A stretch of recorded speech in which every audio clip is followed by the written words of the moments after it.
তুমি জান্নাতের কোন দরজা দিয়ে যেতে চাও? কমেন্টে অবশ্যই জানাও। জান্নাতের 8টি দরজা আছে। প্রথম দরজা বাব আল জিকির। এই দরজা দিয়ে সেই সব মুসলমান প্রবেশ করবে যারা আল্লাহর জিকির করে।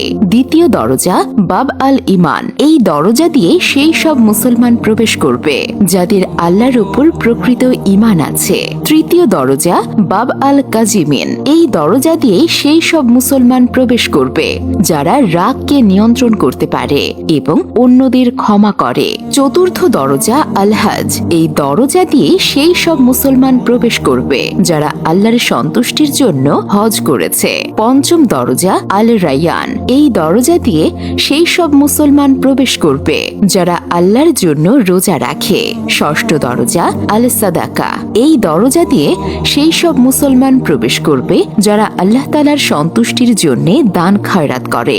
সপ্তম দরজা আল জিহাদ। এই দরজা দিয়ে সেই সব মুসলমান প্রবেশ করবে যারা আল্লাহর রাস্তায় জিহাদ করে। অষ্টম দরজা আল সালাত। এই দরজা দিয়ে সেই সব মুসলমান প্রবেশ করবে যারা নামাজের ব্যাপারে নিয়মিত ছিল।